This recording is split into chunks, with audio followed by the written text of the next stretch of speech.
Wrestle Dynasty was this past weekend, and man, what a show. It just felt good to stay up late for a New Japan show again, and I know, it started at 9, that's not very late. But I'm not as spry as I used to be, so the 9 p.m. start time might as well have been 1 a.m. for me. There were just so many great matches. The three-way tag match between the Young Bucks, United Empire, and LIJ, it was so good, and it really looked like peak Young Bucks. Mercedes Moné versus Mina Shirakawa, it was amazing, and just goes to show that I was right about Mercedes finally hitting her stride as she delivered another incredible match and early Women's Match of the Year contender. Even Zack Sabre Jr. vs Ricochet was good when I think a lot of people were not very excited for it coming into it. But as good as it was, it had the unfortunate reality of having to follow one of the best matches I have ever seen. Kenny Omega vs Gabe Kidd. Let's talk about it. Oh, and by the way, Beaner Bronco Buster? Yeah. Where the hell did that come from? Improv. That was wonderful. So first things first, I don't watch New Japan anymore.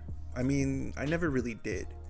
I sort of knew what was going on during the Prime Bullet Club days, and I would tune in for Wrestle Kingdom, but when the Elite left and started AEW, I really had no reason to watch anymore. I say that to say this. I was not familiar with Gabe Kidd. You know, I've never been less plugged into New Japan, but I had heard rumblings of a young rising star named Gabe Kidd. I paid them no mind. I'll be honest, when I first heard about Gabe Kidd, I just didn't buy it. You know, seemingly every couple years we hear about a hot European talent rocking the boat in Japan. Names like Will Ospreay, Zack Sabre Jr., and Jay White. These names made sense to me. Zack Sabre Jr. is one of the greatest technical wrestlers of all time. Ospreay was a high-flying enigma, and Jay White was seemingly the full package. Gabe Kidd being the next in line was simply a story I've heard before, and even Kenny Omega brought this up in the build-up to their match. And the reason why they've trusted filth like you from other countries is because they thought, yes, the Gaijin savior, Kenny Omega. There must be more like him somewhere. Hell, we found Jay White. We found Will Ospreay. You think you're one of them? You think you're in the same league? I watched Gabe Kidd vs Eddie Kingston, and it was fine. Gabe Kidd didn't really do anything in the ring that stood out to me. I watched a couple of his promos, and it still didn't click for me. Sure, the guy had a lot of passion, but it really sounded like any Ospreay promo I've already heard, except he cussed every other word. I didn't get the hype around Gabe Kidd until I saw this match.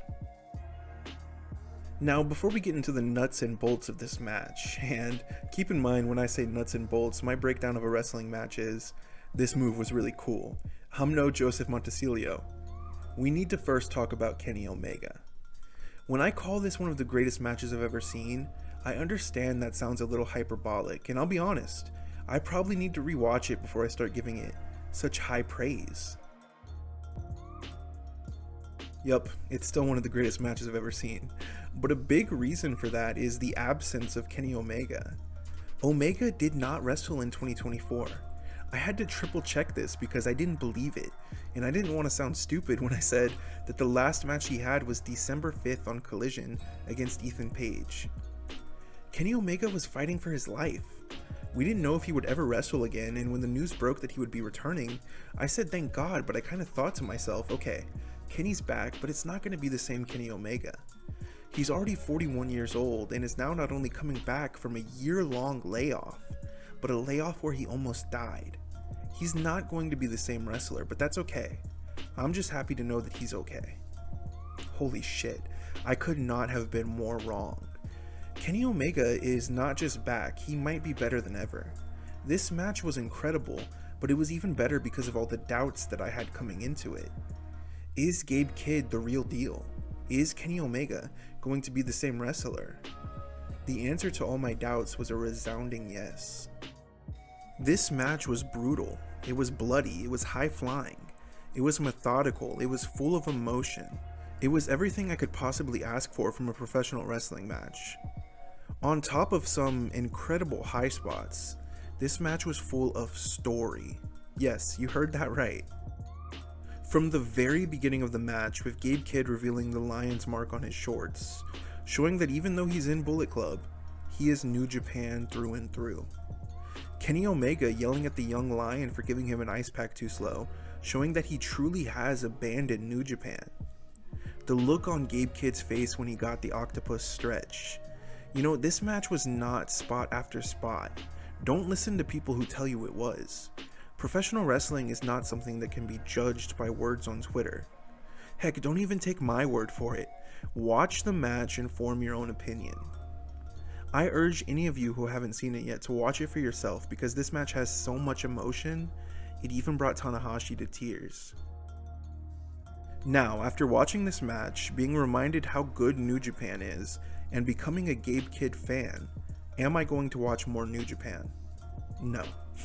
I can barely keep up with WWE and AEW as it is, so I can't add a new promotion to my wrestling viewing.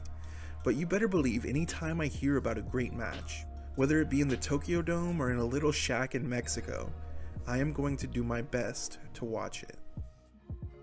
So my original plan for this week's video was fantasy booking the Royal Rumble. I was expecting the first Raw of the Netflix era to really lay the groundwork for the Rumble and give us more insight into what we can expect from that show, but Raw really told us nothing.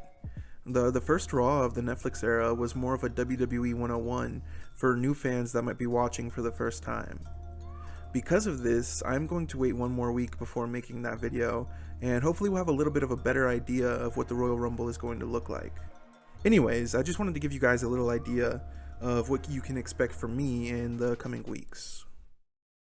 They're called jobs, something a f***ball like you wouldn't know anything about. And by the way, I can't believe you asked Ramona out after I specifically told you not to do that. How are you doing that with your mouth? Never